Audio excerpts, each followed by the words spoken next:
Okay, so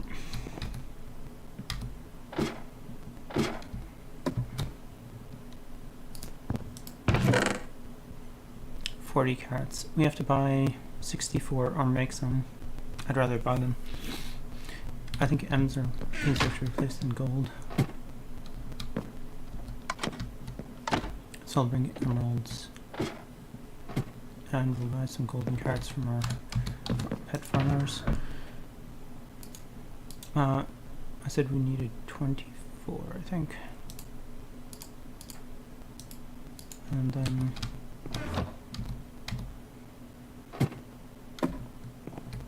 I don't know if it's overkill, but it's not overkill for me. So yeah, 24.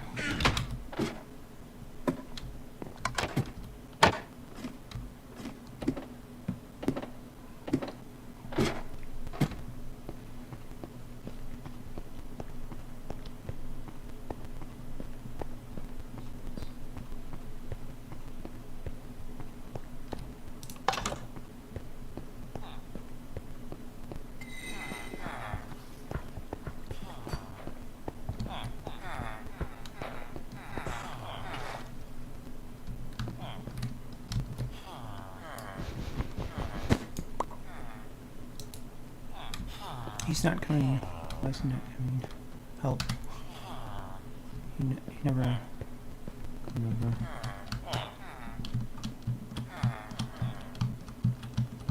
If I look at him like an enemy, will it bring him forward? I don't know. Let's get it out. Oh no, him too.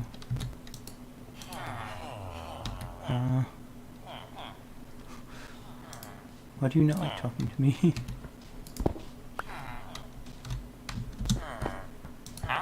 Okay, good. It's also many good things, like pumpkin pie and cookies. Oh, you can even buy sus too. You don't have to bother making it. Maybe easier to buy it, actually. It's kind of a nuisance to gather all the ingredients. It's much shorter to buy. For all the ingredients, you need to grow both types of mushroom. Then you also need to go to a swamp environment to grow blue orchids, or a flower field to grow dandelions. It's a little... Anyway.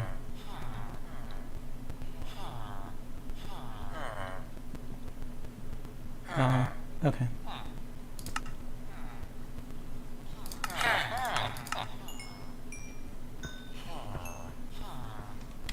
Okay. Thank you for the carrots. This here. Oh no! Oh, he's trying to get out. Hey, you're not allowed to go out. Go back in. Okay.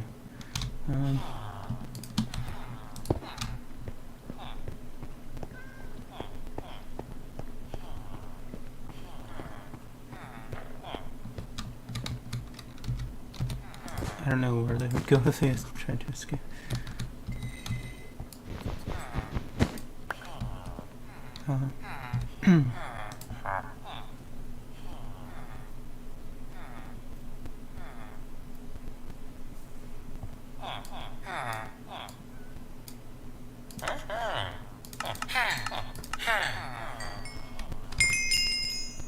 Okay, excellent.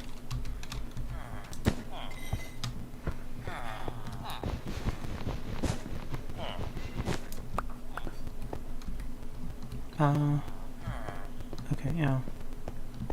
Probably need to buy two more books. I think we want quick charge 3 on our crossbows, maybe mending on them.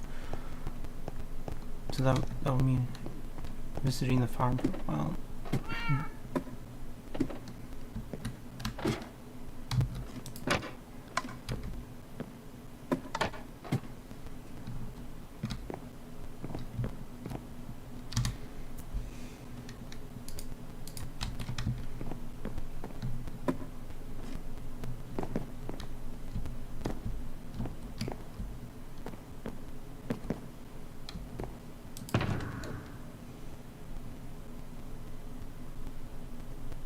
We also have to heal these items.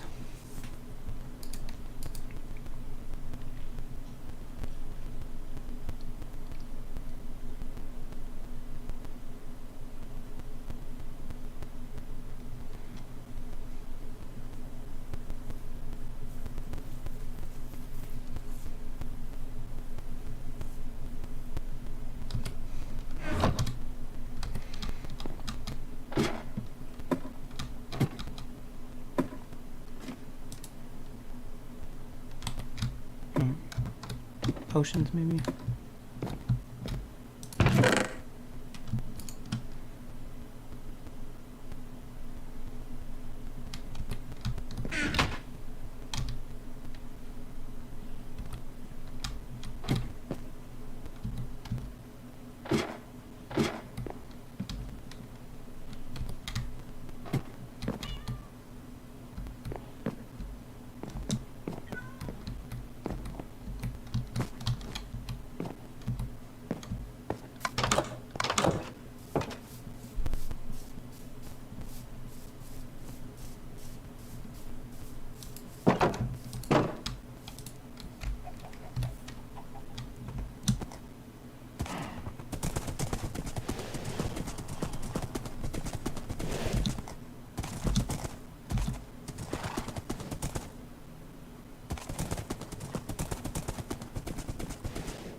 I don't see any bees emerging from that beehive.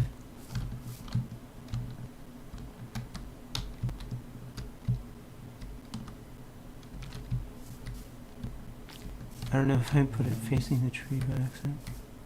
I don't know. I can hear them, but it doesn't seem like they're flying at all. Unfortunately.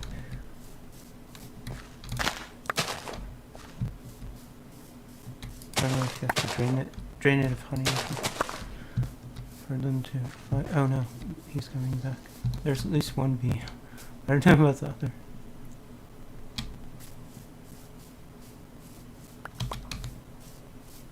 Apparently I didn't collect all my sugar cane last time.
Hey, there are at least 2 of them, which is nice.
I wonder if he's selling any good flowers today. No, no. Oh, just cornflower. Okay.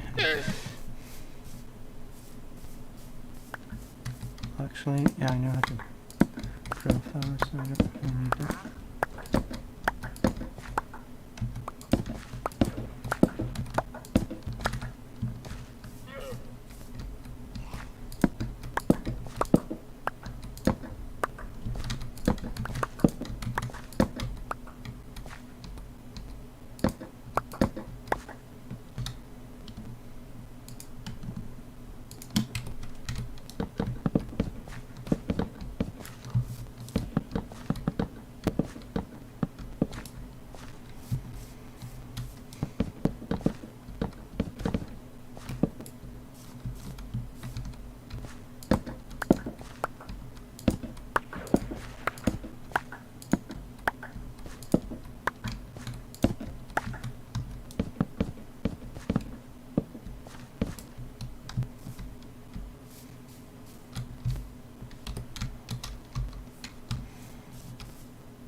Okay.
That house looks so dreary from here.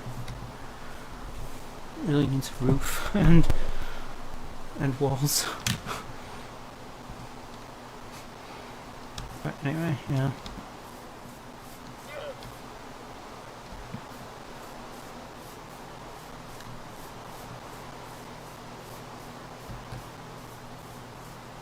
It's not really a nice place to sleep.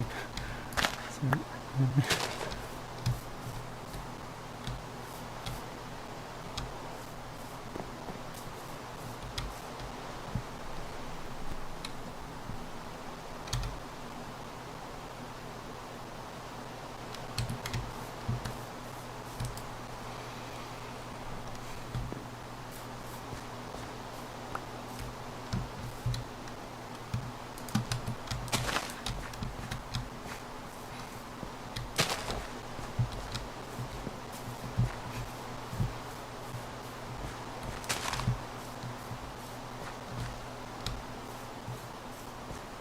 I was just about to open my my box, my ender chest, so I can check the clock to see what time it is.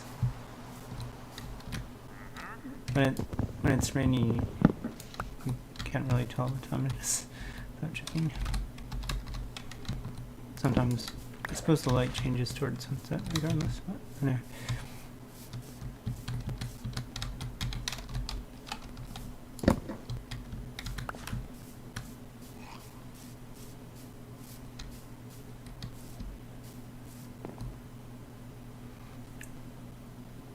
There isn't really another... Oh, there is a tree there.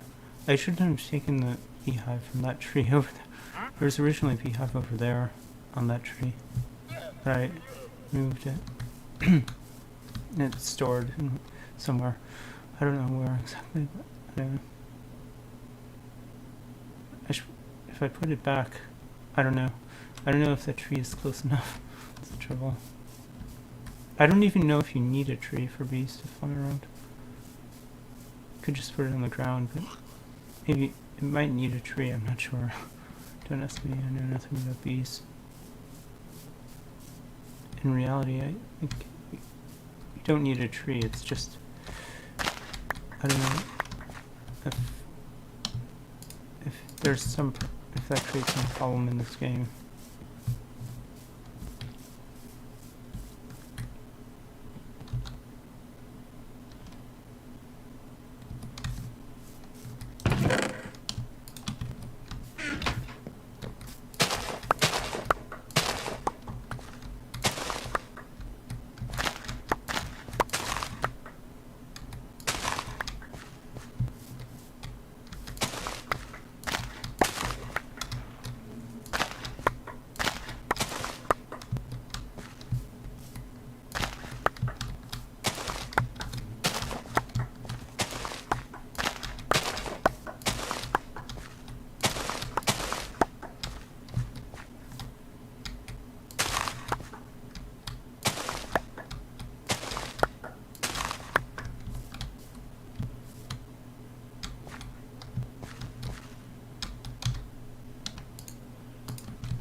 I probably should make a rule. I would make a rule of making automated farms. The trouble is that sometimes it seems like, yeah, I don't know, I just forget. I forget how much time that might save. Well, if any, I don't know. I'm not exactly sure. I think most, yeah.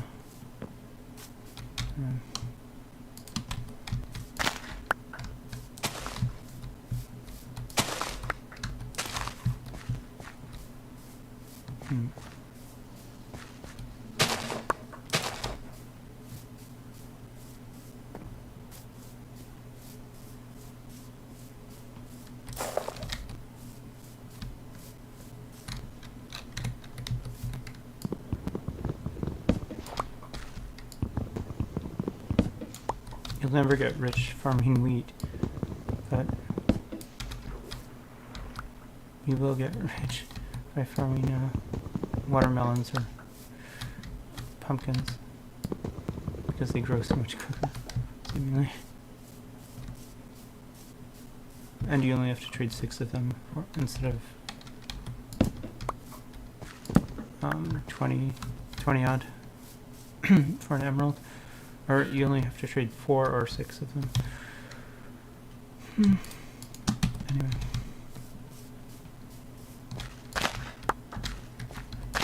Well, I guess that's why there are level 2 and 3 items in the farmer's inventory instead of level 1.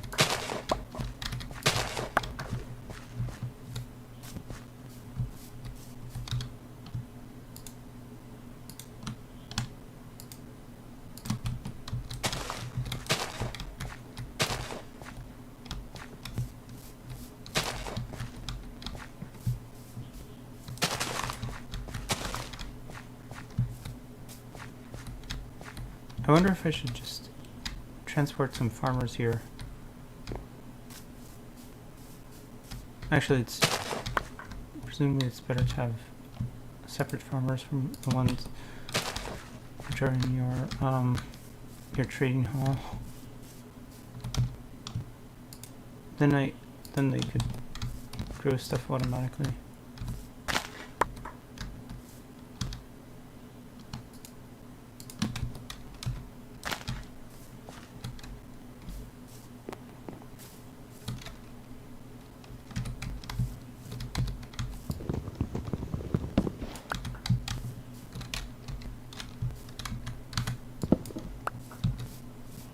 Probably make a huge melon farm, a huge pumpkin farm. Then I could get tons of emeralds even faster.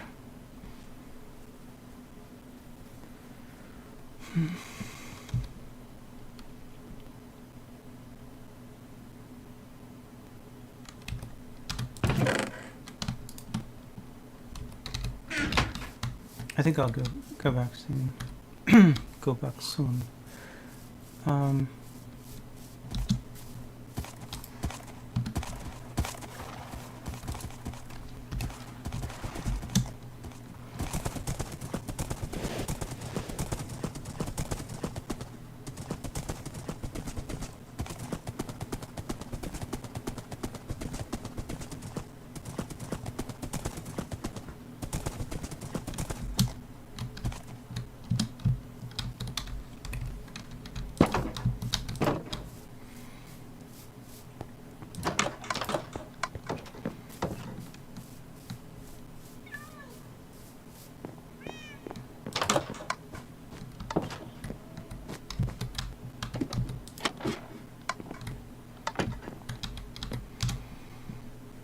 Okay, so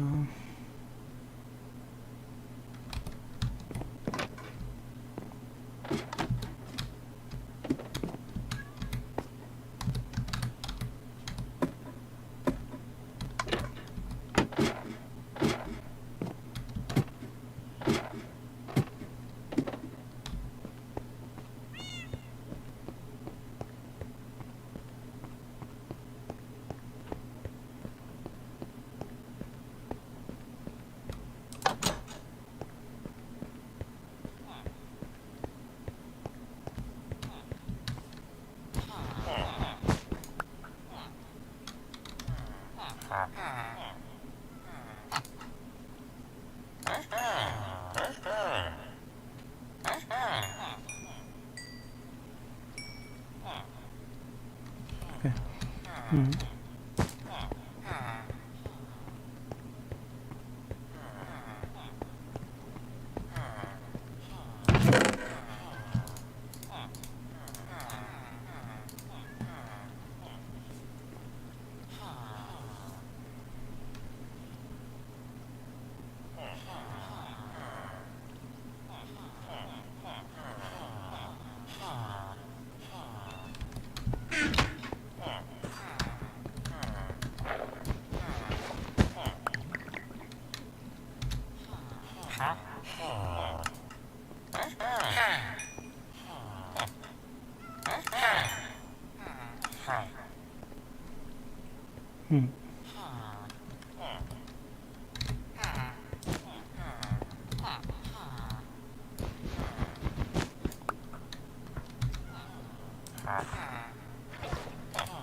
Oh, he's sleeping.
I seem to keep losing fluff all the time.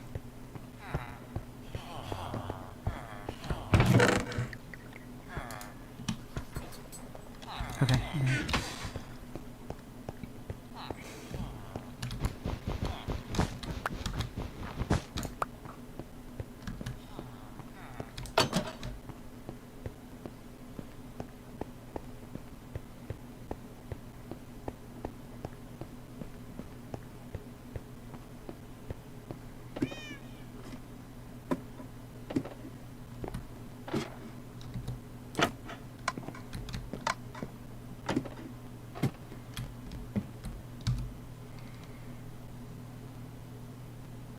Emeralds. Esmeraldas. And then sugar.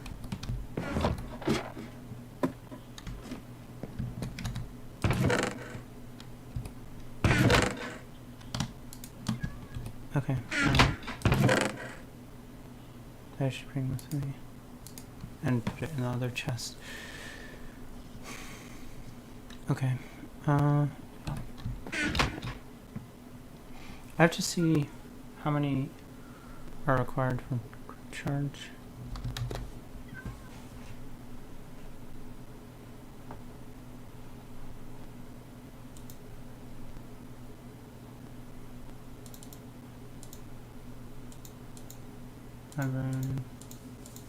Quick charge 345. Wow.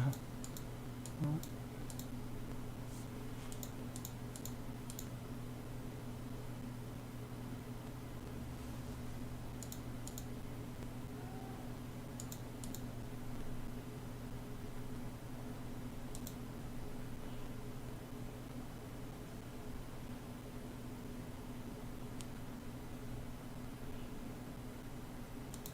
You should try to get 2 quick charge books, one for each crossbow, and yeah.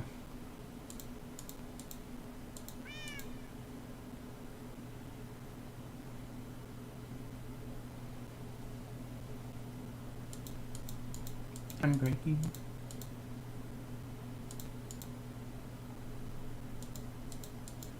Knockback, sharpness, mending, charge.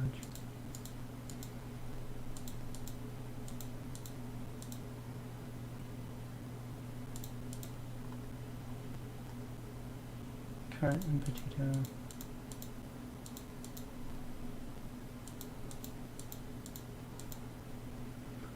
I'll go ahead and say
it's kind of boring.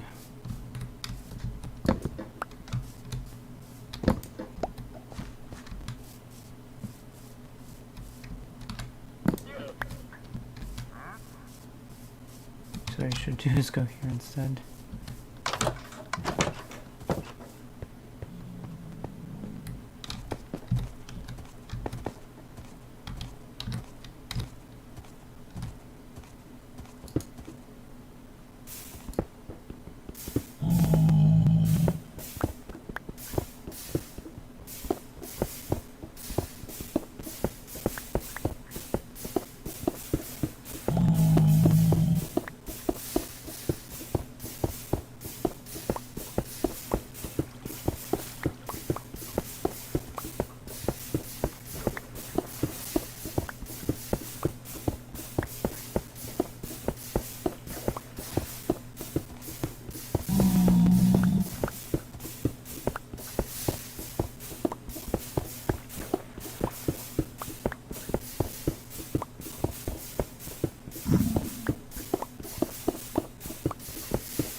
this is to maintain the look of the cave, so you're going to want to collect as much of this as possible before you begin. So let's get on with it. The first thing we need to do is actually cover up one half of this cave. The concept of this tutorial does apply to multiple cave variations, but this specifically goes to the ones where you literally walk through. So I have two entrances to the cave here, and this is the larger of the two. For the time being, I'm going to be using stone to cover it up, and then we will change this later. The logic I'm using on the placement is as far forward as possible, but allow some space for you to edit the overhang so it looks a little more like it's got some depth to it. So that's a pretty good place to start. It's nice and in line, but we can add some grass on the top, like I said, to add a little bit of depth to it. And editing the terrain is a real trick to making this cave work. You don't have to be completely set with what the random generation gave you. I'm going to be putting my door in the middle, but you have to work with your cave on whatever looks best. You will probably have to edit the terrain because we're going to be using slabs in order to get down to our cave entrance. We do need to elongate it because slabs obviously take a lot longer to go down in terms of length. They go half a block down, but they take a full block in length. So by fiddling around with our entrance, we can actually make something that looks really natural, but at the same time, it's clearly been edited by someone.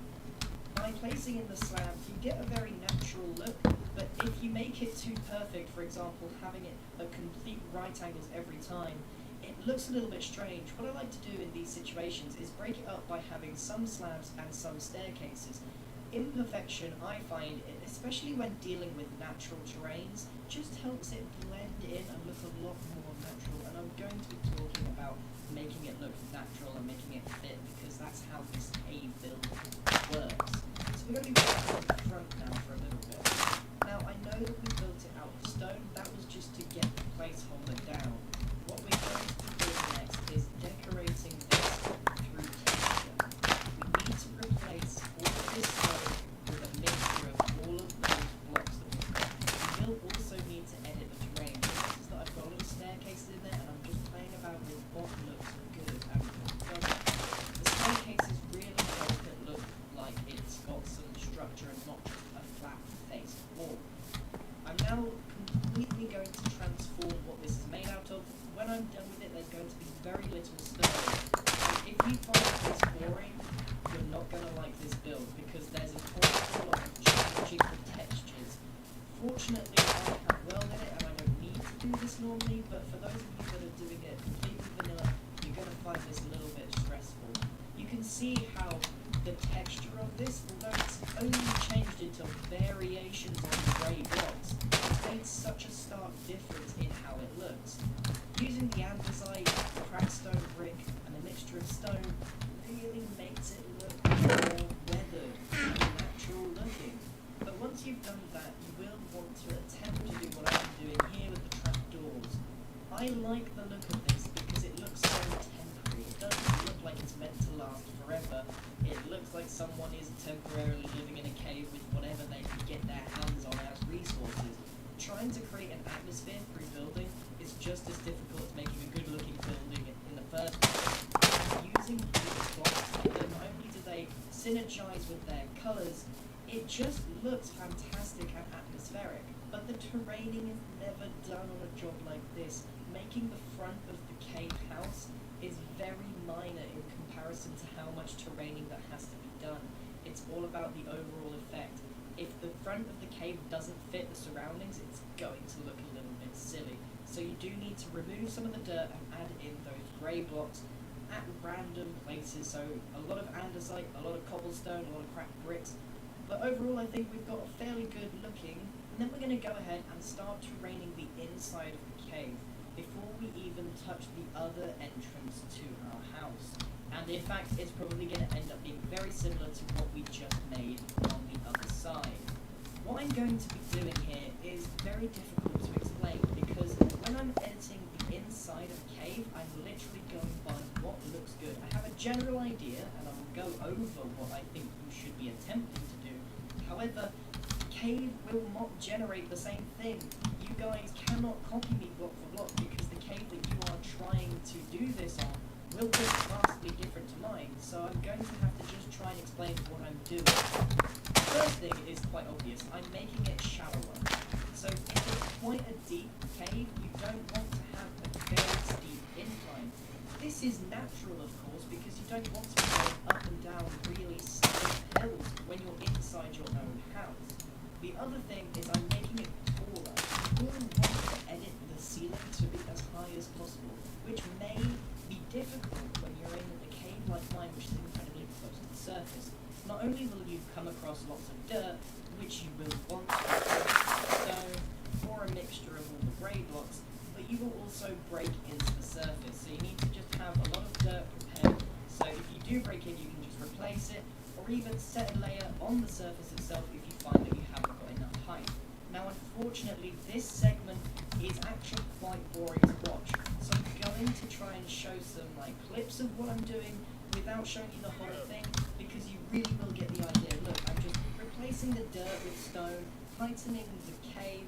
It really is as simple as that. And I could show you the whole thing, but ultimately I'm going to try and let it do time. Now onto the outside, I'm going to start showing out the rest of it.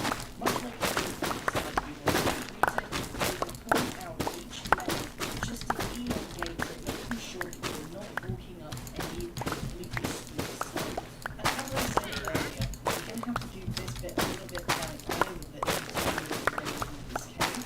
However, a good point to make is that elongating the sides and having the walkway be a natural place in the middle where we're going to put fires on, and we'll see where that comes in a moment. But for now, let's work on the other side of our cave. This entrance is a lot smaller, so I would prefer to say that what we've already done is the front, and this is the back. However, they can both have a door. It's up to you how you want to do this. You could just seal it up and have no entrance here whatsoever. It's up to you. So using a similar technique to what we use at the front, we can recreate that grayscale entrance without too much bother, just using a bit of cobblestone staircase to decorate and integrate that entrance into the landscape. I didn't have to do nearly as much work on this side than I did the other.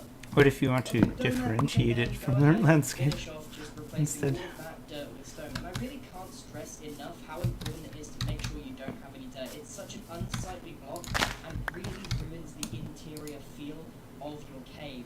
Dirt has no place in these kind of houses. But once you have your general shape on the floor, it's time to start adding those cobblestone slabs and staircases. The way I would do it is my preferred method. If you prefer something more perfect and less rugged, go for it. It is your cave, and it will look way different to what I'm making. This is more the technique behind it. But ensuring that you have a smooth walk from A to B inside your cave is a very important thing to do. But once you've replaced all of your dirt, you may find that you have a very straight ceiling indeed. Now this is fine because we're going to edit it later, much like we're editing the table now with our slabs and staircases. You can see that there's a mixture of about 25% staircase and 75% slab when connecting these layers together. But they really do make a huge difference. Now I'm going to speed things up just a little bit to move this on, but essentially we're going to be using the same technique that we have on the floor with the staircases and the slabs, only this time we will be missing out some blocks, and that will become apparent in a minute. It's just to, again, integrate those counter layers on the ceiling to try and break up some of those contour lines that natural generation produces. It looks better already. The cobblestone really mixes well with the stone. Okay, wait, 1 minute. Before I do the next bit, I want to apologize first, because you're not going to like it. Yes, I'm going to cheat and do some world edit, but it's more for your benefit than mine. I could have easily recorded myself replacing every single block with a variation of the grey blocks that I'm using for the front entrance and the back, but it would be so boring to watch. So what I have done is just quickly use world edit and replace the stone with the percentage that I wanted to, and it will randomly do it for have to if you don't have World Edit. I'll put the percentages up on the screen for you so that you know roughly what to aim for. But doing this by hand will have exactly the same results. I really love the look of this, and it's such an easy Okay, thing to I do think I'll if just you're read them all. bothered. So I've just added a couple of spruce doors because honestly they're my favourite kind of wood, and we really have the shell of our cave house, and it's time to start detailing it. And a good place to start is with the lighting. Using the spruce fence is an excellent choice. Just have to wait for this tomorrow. type. It's Not only does safe to go out the right now. colour synergize really well with the rest of the cave. I know that we're talking about grey and brown, but they are two of my favourite colours. I'm not that boring, guys. I just really like those colours. But it is an amazing addition to our cave. Not only can you make these support beams that fit in really nicely, just make sure that you place them off to the side, not directly in the middle where you want to be walking, and then place one underneath the torch. You can really light up the cave without it looking out of place or amateurish. If you have a flat space on your ceiling, you may want to consider adding some stalactites. Cobblestone wall is the obvious choice of block here, but it is just for aesthetics, and you don't need to make them too long, and only place them if you have the height available to you. I have made sure that my cave is very tall, so that if anything like this with decorations doesn't get in my way. But like I said, making a mess on the top isn't a big deal. It's part of the cave, it's part of the character of this build. The more rugged it looks, the more at home you feel. Okay, so now that we've covered some of the more natural designs, let's take a step back and go... I wonder if that should be over here instead. Hard to say. On the inside. Again, I will point out that this build is about... After a while, I forget which areas were defaced by Endermen, which were not just naturally unusual.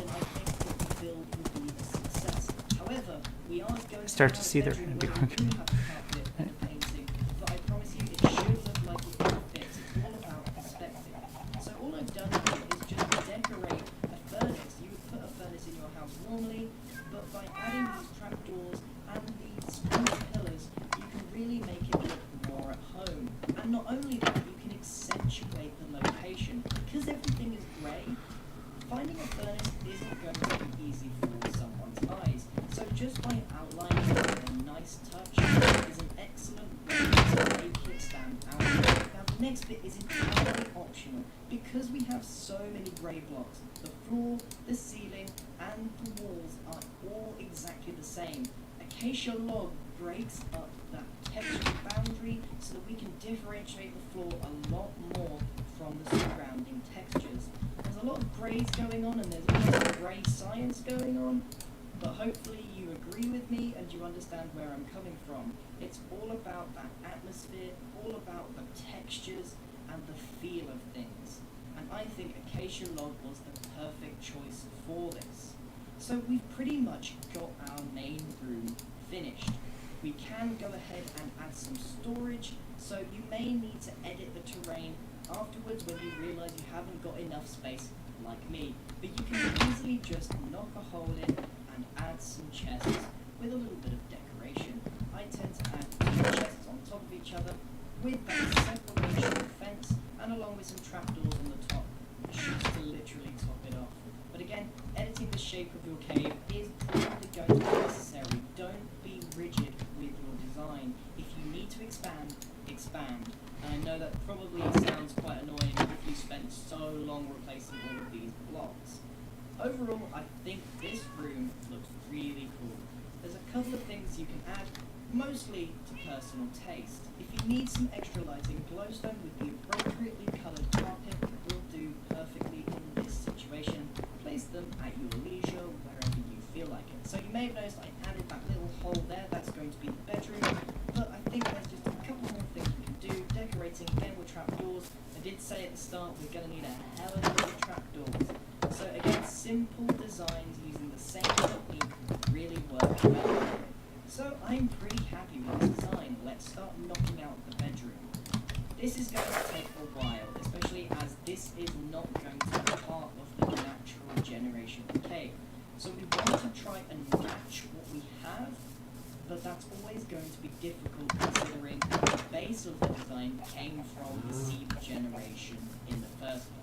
So I'm not going to show you the entire thing, I'm just going to show you the end result of a few clips in between. But the main point is, it's not a huge room, it's definitely not bigger than the main one, and that's important because the bedroom needs to feel like a bedroom.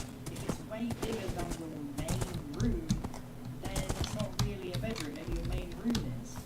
So this is a really nice size, and you need to match the palette that we've used with all the different grey blocks and decorate it the same way we did before. The difference in here is that before can be completed and look okay.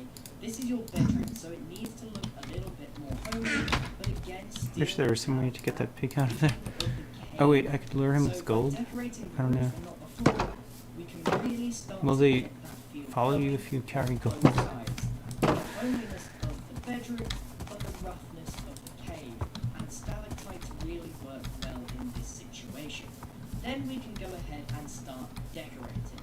Adding the bed, adding some lighting on the floor, mixing with some carpet. And there's a cool little technique you can do to bring some depth to your carpet. Replace the floor with red wool and then have carpet somewhere in between, so you can have a roughness to your carpet without it being overly exerted. The detailing needs to be both minimal and in theme. Using the spruce is a good idea in this situation. A couple No of idea what. benches and a pot on top. All of these match the palette that we've been following without standing out too much and just fitting in with everything that we've made. Also, chairs like this work really well, and of course, you need to just adapt to what you have. I started off making my carpet really small, but found that it worked better if I extended it out. Adding some bookshelves also works. Be careful with bookshelves, they can stand out if they're not integrated properly. So put it on top of something, behind something, integrate it into some surroundings. Even armor stands work really well, but bookshelves on their own are a no-no. Overall, I think I'm pretty happy with the bedroom design. Everything that I put in doesn't look out of place. You could even put in some paintings. I don't really do paintings because I think that the colours kind of clash. But in this situation, it's kind of the pride of the room, considering you're living in a cave. I love the homeliness that this offers, despite being a cave. It's unique. I love the fact that integrating something that you made into something that Minecraft gave you is an excellent skill to have. And I think it's quite commendable. If you found a house like this, you'd be like, wow, this is pretty cool, it's inventive, and it didn't take too much effort. Lots of people really do belittle me for saying, oh, you can't get that many resources in survival. Okay, yeah, I get that. It's not This true. is normally in creative. And to be fair, all of these resources are readily available. So if you can't be bothered to make the cave build yourself, you're just lazy. Anyway, everyone, thank you very much for watching. I love making this video. I didn't like voicing over it because it was first person, meaning it took a long time. There was like 40 minutes of footage to cut down, speed up, lots of editing, 32 audio files. That's nuts. Usually I do it in like 10. So, thank you very much for watching, everyone. Thank you to BotBots, the crew member, for helping me with this video. Goodbye!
I know it's so dark.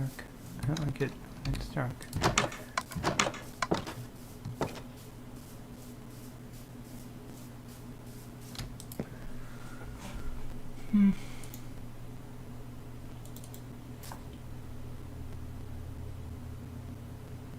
Hello, my name is Brian, and today I'm back with another video, and this time I'm going to be doing an underground house. Now, I need to tell you before we start, this is not so much a let's make a great underground house. I'm going to be teaching you the techniques today and how to make a really good looking one. So, let's quite literally get straight into it. The first thing you're going to need to have to do is make a hollow space. This is completely underground, so do make sure you either go properly underground or within a mountain big enough to sustain your base. One of the key things that people get wrong when they make an underground base is they make their area too small.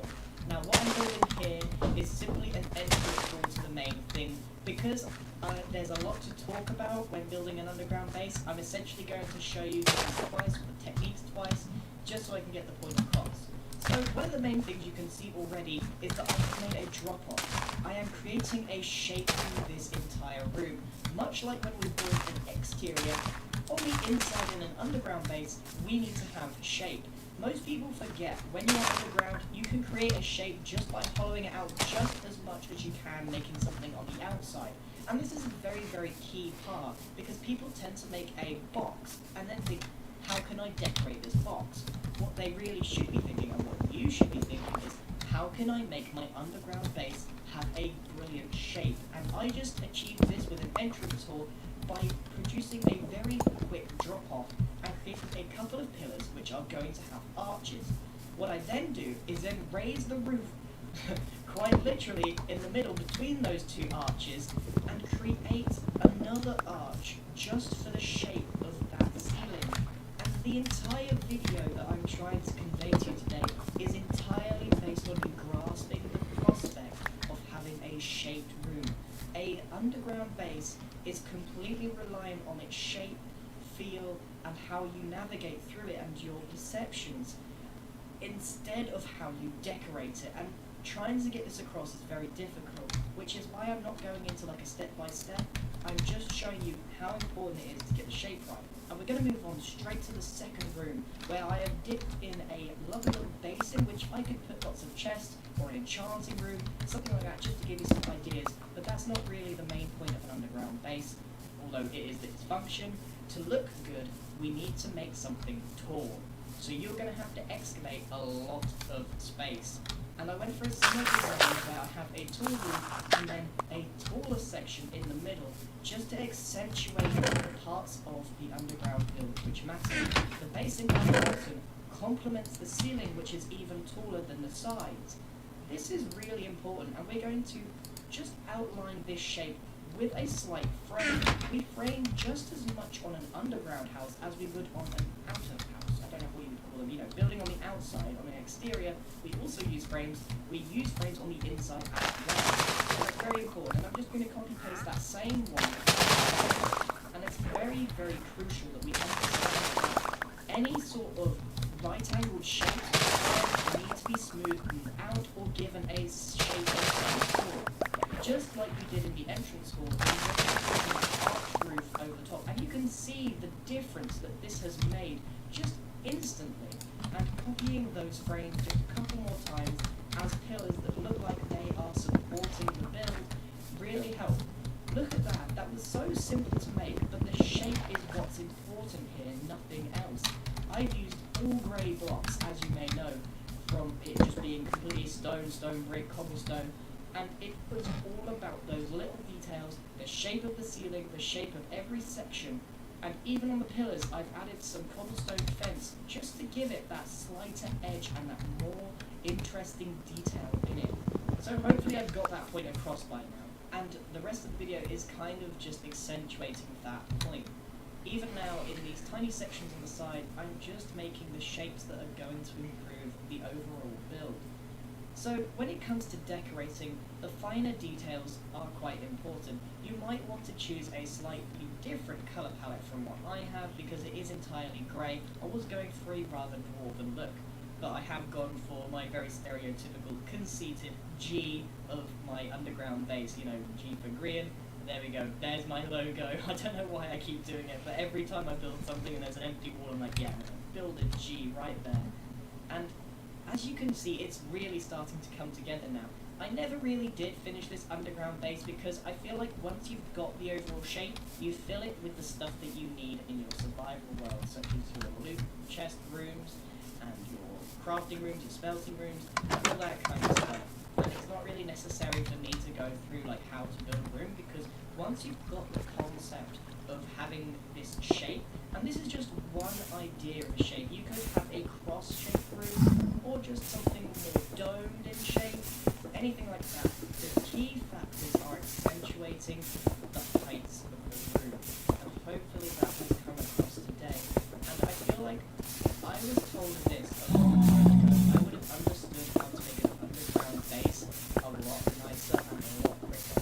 Because I was like trying to make these small square rooms for a long time and thinking, why don't these look good?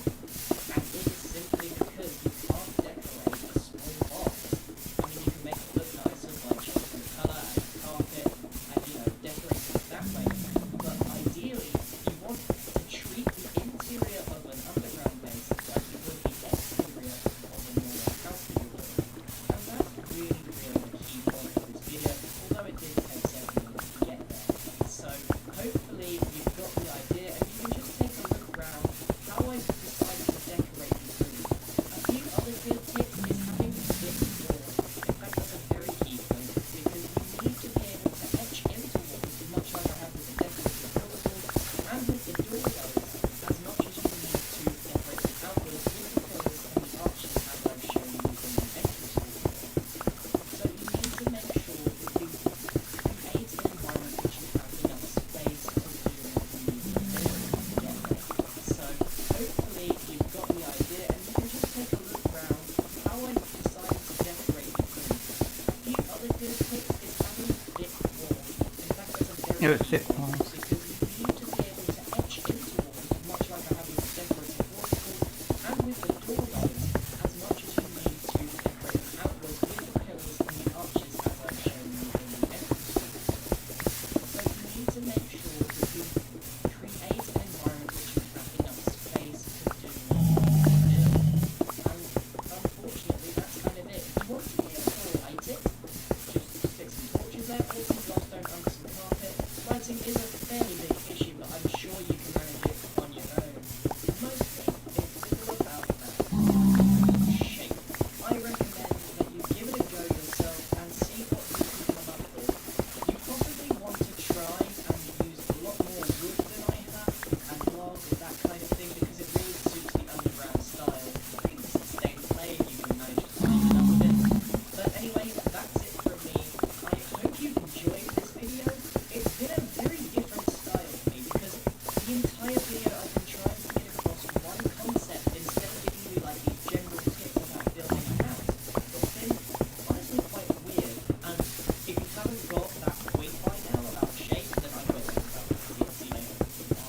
Like I must have said, get the shape right at least 100 times. In fact, you can probably tell me in the comments how many times I said you need to focus on the shape. Yeah, I hope you have enjoyed this video. A lot of people did ask for an underground house tutorial for a long time, and it took me a really, really long time to pinpoint exactly what the issue is with people doing an underground house. And I really, I commented, I tweeted out, hey, what does your underground house look like? I even Googled images of what an underground house looked like in Minecraft, and there was just an awful box in my box. So hopefully you've got the idea by now, and that you enjoyed this video and are able to tackle it if you want. I know that the underground house is a very popular one to do, because you don't like to have intruders in the nasty way. Anyway, that's it from me. I would like to also say that the community server is well underway, and I've got a little bit of a crew behind me now, and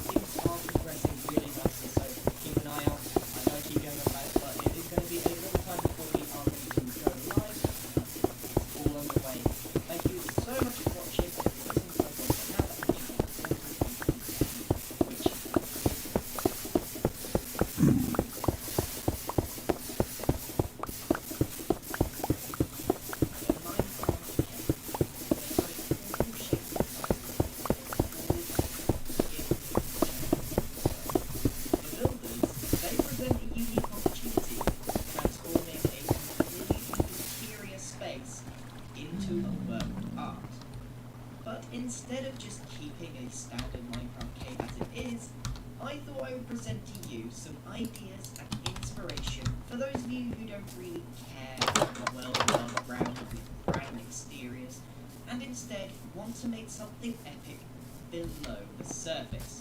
So, here are a bunch of ideas for some Everything's down under. Let's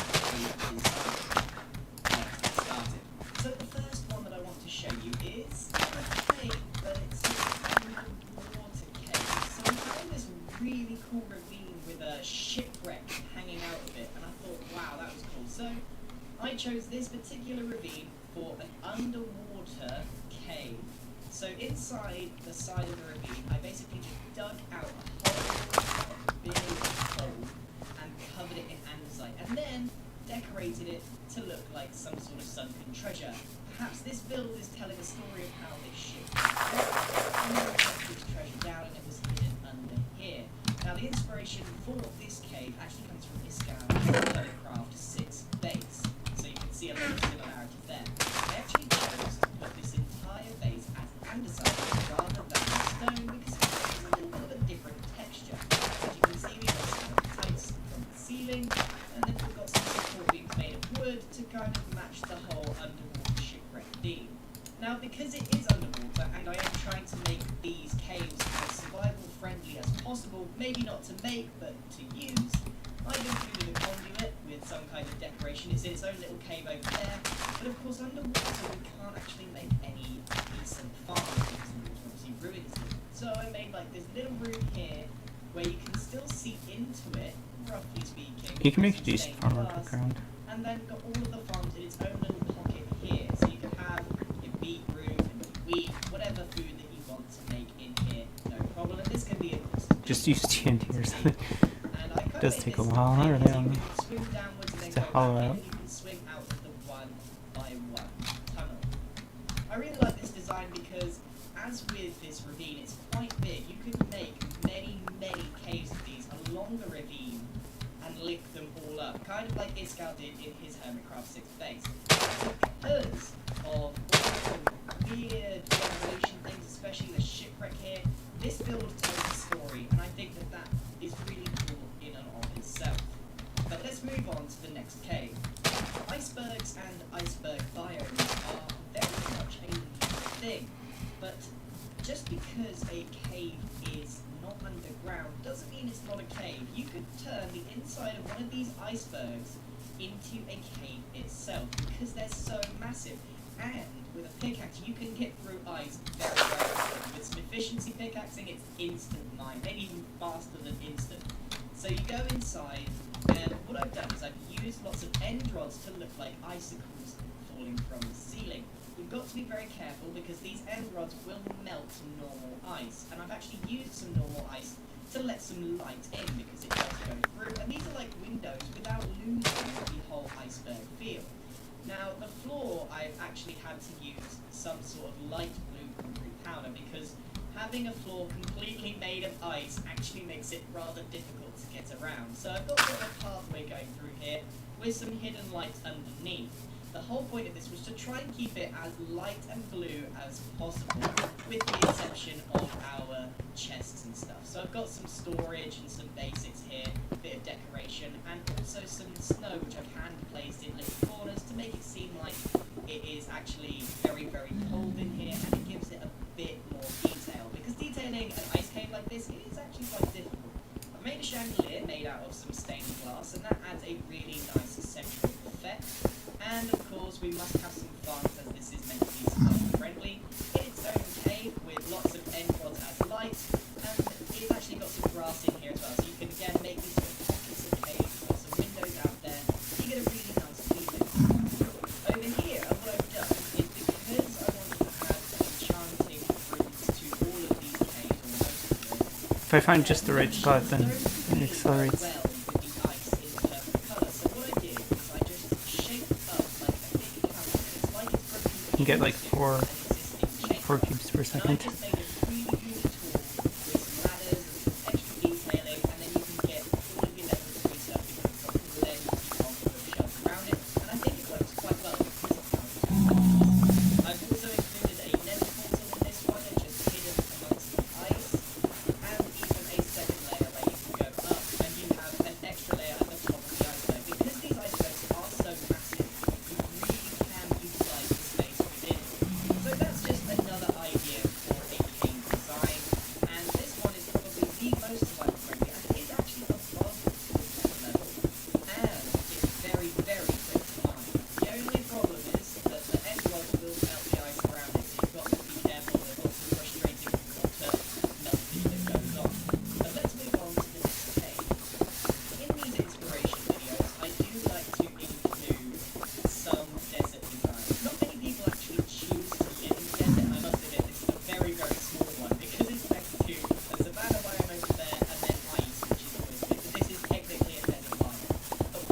have a It's beach. a completely natural entrance to a cave with lots and lots of sand overhanging. Now, anyone that plays Minecraft or any of the crowd will come across this load of sand, and there's now no way to make this naturally happen as far as I'm aware. But it does happen when you find regenerated stuff.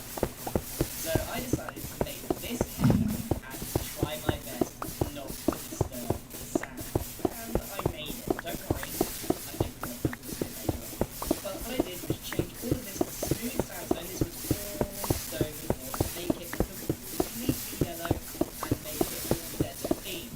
We have some supports here made of acacia wood, and when you go inside, it is again all textured to be sandstone and slabs and the acacia mixed in as well as the farm. So as far as everything else goes, this is a pretty standard cave. It's just a very, very sandy themed one with some like mine carts and stuff, and to make it look more like a mining facility. It's got everything you're going to need with your chests and furnaces, even a portal around the back here.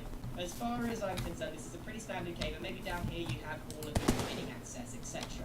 But it's just the idea of having this acacia mixed in with this smooth sand, but most importantly, not disturbing the sand that's floating. Up here we've got another room with the enchanting. Again, bookshelves are very, very difficult to make it blend in to any surroundings because they've got bright red, they've got green, yellow, blue, and they're predominantly made of oak. So you've got to come in and try and make its own area for these kinds of things. But it works nonetheless, and I think before we go, and this really pained me to do it because there's no do-overs. Once this is done, this is done. But I think we should maybe just... Oh, and I imagine that will happen many times if you decide to try and build one of these. And yeah, that can be very frustrating. So fortunately for me, all of this sandstone was already here. If you tried to replace it, you could end up with it and there's no going back. So I imagine that it's very difficult not to end up breaking these. You'll have to just put some sandstone underneath. So let's move on to the next cave. I've ruined this one. Now, this isn't strictly a cave, so to speak, as it's not really underground, but in Minecraft you do find some very, very strange pieces of terrain, and this is one of them, and it's an extraordinarily steep cliff, and it actually goes all the way round. What I found interesting about this particular bit of terrain is that if you go over the top, there's a hole directly in the middle. So, I thought maybe you could create a cave on the inside of this oasis and then transform it to be all nature plus inside. So, like there's waterfalls here, there's loads of hand-placed leaves, like all of this has been hand-placed. This was just rock, it was just stone and everything else, but it's had all of the dirt and the grass placed in to make this seem like a true oasis. And the cave has been added around it, then inlaid with a modern house. So the cave was actually built first. It was dug out, and then there was a huge space here. And then the modern house was actually just slotted in so that it overhang and you have a perfect view of all of the nature inside. Now, this kind of terrain is quite rare.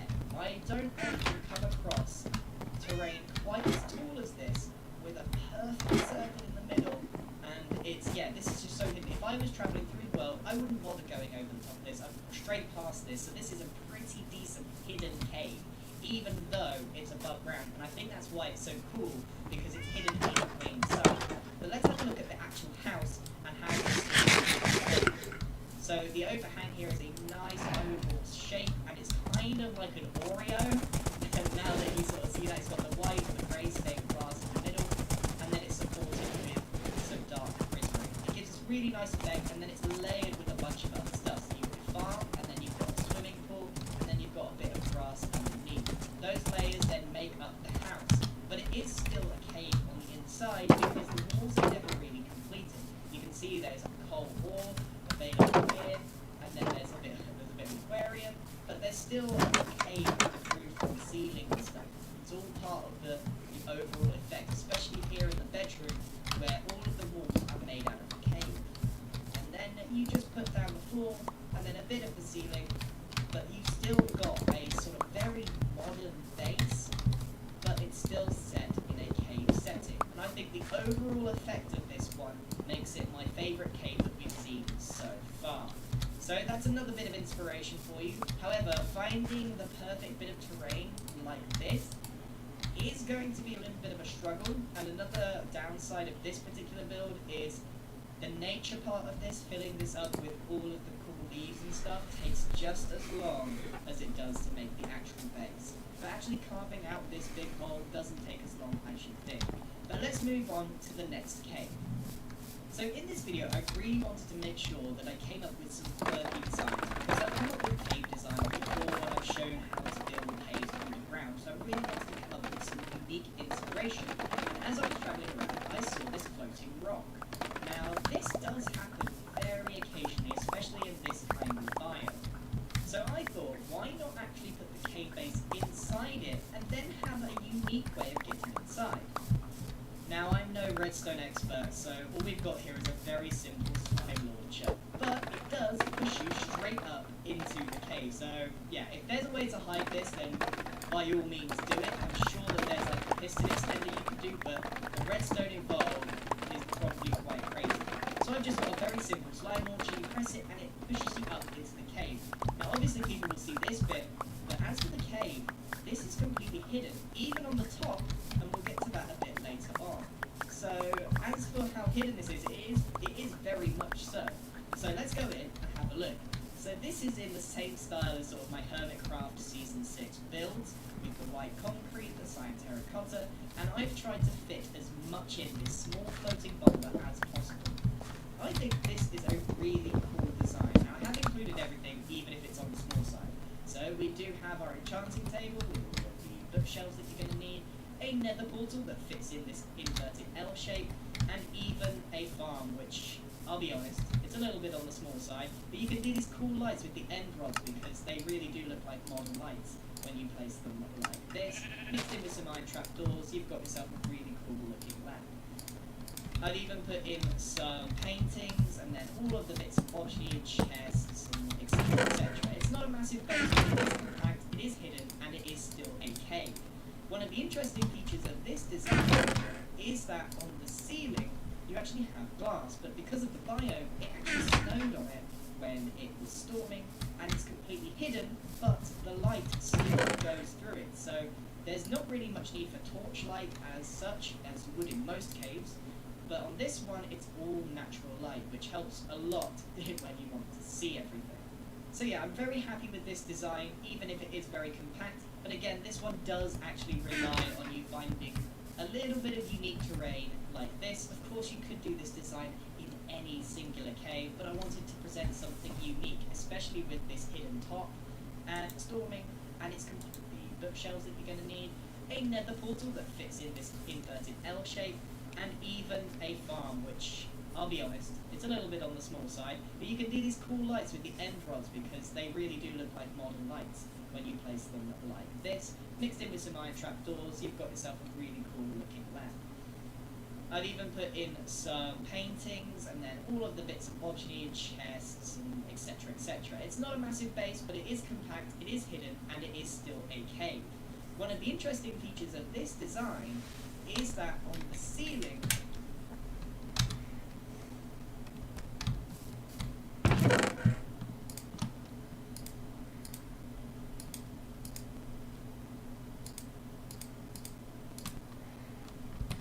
okay, so what else?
But on this one, it's all natural light, which helps a lot when you want to see everything. So Should yeah, maybe I'm add happy a with roof this to that. design, even if it is very compact. But again, this one does actually rely on You aren't surprised at finding night a little bit of as unique much. terrain like this. And a door. I could do this design in any single And even cave, bed. but I wanted to present something unique, especially with this hidden top and the hidden entrance on, well, the not so hidden entrance into the floating rock. Let's move on to the next cave. This is actually my favourite cave, and we're going to start up here because I want to immediately point out one of the downsides of this. I wanted to natural light this cave, and you'll see why in a second, but it has got some holes that go way down. There's no real entrance to this, but that's not really the inspiration that I want to give you. This is a truly underground cave that takes a long time to dig out, but it does look really cool. Let's hop on down, and you'll see this sort of toxic, secret, Lord of the Rings style cave. Now the inspiration for this one did come from Iskal, who is a very fond user of this glass trick. Now if you don't know what this glass trick, let me briefly explain. But this is some stained glass layered on top of each other, and it produces this very misty effect. And if you put some light in it, you get like a glowing, bright green pool, and it's a really, really cool effect. So how we make these is you have to dig a very big hole, and it's actually got to, it's quite difficult, it's very time consuming, but you've got to fill a very, very big hole with some light at the bottom and some green carpet or some carpet on the top.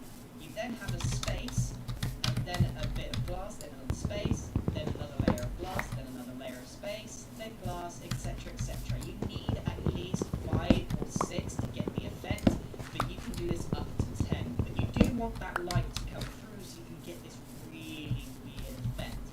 But other than that, this cave is still quite interesting because you've got all the stalactites and stalagmites going from the ceiling and from the floor, and if you stagger them at different heights, and that's why these look cool, they're not all the same level, that's the point. Some are smaller, some are thicker, some are longer, some are even taller here, and they all layer over the top of each other to give this really nice effect. Mixed in with these green pools, and you have a very creepy looking cave.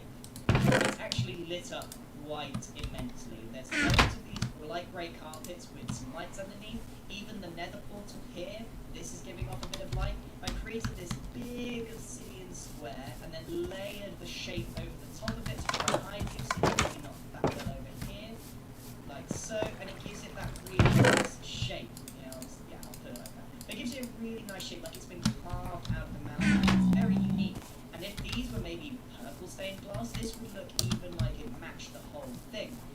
But even though this cave has been dug out pretty much all by hand, it still has some unique properties. No, no, So you want creeper. to try and mix in some andesite and comstone into the texture here. That's what makes it look really detailed, even though it's not that detailed.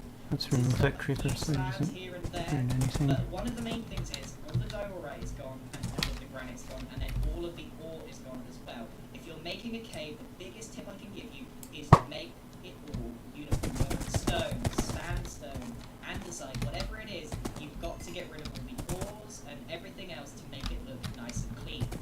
But where are all of the useful things in here? Well, it's actually behind me. I didn't know how to actually make this cave survival friendly, as the main concept and inspiration is from these creepy green pools in the nether portal, the shape of the cave. You could theoretically do absolutely anything with this cave, but I decided to actually put in some stone brick ruins here to make it seem like this was once something important or a cave of some kind, and then just put the farm and some storage in the shape of shulker boxes, and then your enchanting table here with some books that maybe once looked like a tower, to try and make it all fit in, so it's all very, very grey. And I think it does work. It gives me a very Lord of the Rings kind of vibe in this cave. And this one is definitely my favourite one to show you for this episode of Inspiration. But let's move on to the next cave. This is the final cave that I want to show you, and you will realise that a lot of these caves are actually above ground, but put into all of the sides of mountains and stuff, and that's because it actually makes it a lot more useful to make. If you have access to the surface and adventuring and stuff, it actually is quite beneficial for survival. Well, anyway, we've got a path here that goes up to a naturally generated cave here, but it's slightly dug out of this lovely big mesa biome. And we're able to decorate it with lots of plants, ferns, grass. This actually fits in quite well with the bookshelves and lots of spruce wood here. You've got your bedroom. One of the key features of this one is having like these false floors. It makes it look like it goes in infinitely deep. You have like the layers of the mesa, and then you go down. You do a bit of the glass trick as well to make it seem like it's all foggy down. So if you do that trick multiple times, you could even have it so you've got like a bridge going across, again made out of spruce. But you could even put some like rocks underneath, like this cool effect of like a real chasm. Of course, if you do fall down, it's just glass. It's not a big deal. You can even make some ladders to get out. It's fairly easy to decorate, and this could be a very much a starter house, as terracotta's very quick to mine. All of this stuff is inexpensive. It's all made out of wood. It wouldn't take long to make this at all. And then, of course, over here, if you want to connect up from one side of the mesa to the other, you could consider making a big wooden bridge like this one. It doesn't have as detailed as this. Again, this is just an inspiration video to try and give you something else to do if you enjoy making cave in Minecraft. And over here we have access to farms. So it's like little patches here, here, and here, and then a bit of storage as well. All of this very much survival friendly. And I'm afraid that's it for today's inspiration video. I did have a few more designs, but they didn't quite work out. So maybe in the future I will do more of these inspiration videos to give you some ideas for your kind of Minecraft houses. But what do you like making but are struggling for ideas? Let me know, and maybe I'll make an inspiration video on that. Thank you very much for watching this video. I hope that you enjoyed it. Let me know what you thought in the comments below, and goodbye.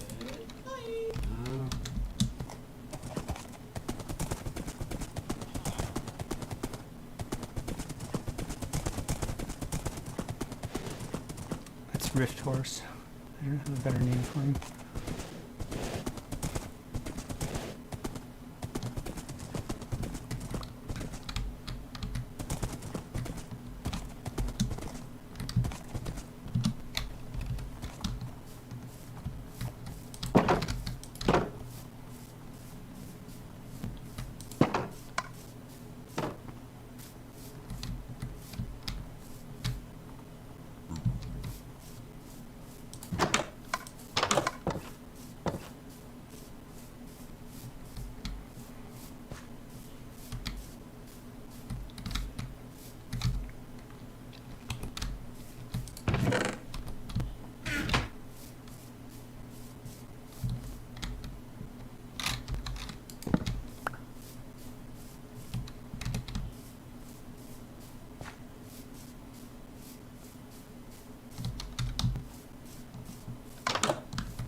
Oh right, I was going to add a little bed there and a roof and a door.